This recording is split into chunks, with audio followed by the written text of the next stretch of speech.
Local crime branch પશ્ચિમ કચ્છ ભુજની કાર્યવાહી। પ્રોહિબિશનના ગુનામાં પકડાયેલ ઈસમની ગેરકાયદેસર અસામાજિક પ્રવૃત્તિ અટકાવવા માટે પાસા હેઠળ ધકેલતી લોકલ ક્રાઇમ બ્રાન્ચ પશ્ચિમ Kutch Bhuj police. Local crime branch દ્વારા પશ્ચિમ કચ્છ જિલ્લામાં જાહેર જનતામાં અસામાજિક પ્રવૃત્તિ ફેલાવતા ઈસમો, જેમાં ભારતીય બનાવટના વિદેશી દારૂનું વેચાણ કરતા ઈસમ હરદીપસિંહ લધુભા ખોડ ઝાલા, ઉંમર વર્ષ 28, જેઓ મોટા કાડાગરા મુન્દ્રા કચ્છવાળાને તેના વિરુદ્ધમાં ભારતીય બનાવટના વિદેશી દારૂનો જથ્થો રાખી વેચાણ કરવાના ગુનાઓ દાખલ થયેલ છે,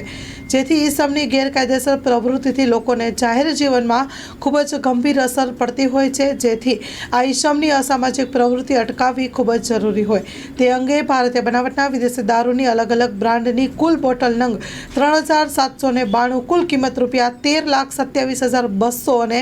ક્વાર્ટિયર નંગ 1762, કુલ કિંમત ₹1,76,000 તથા અલગ અલગ બ્રાન્ડની બિયરના ટીન નંગ 4752, કુલ કિંમત ₹4,75,200 એમ કુલ કિંમત ₹19,78,600નો મુદ્દામાલ કબજે કરી પોલીસે વધુ તપાસ હાથ ધરી છે।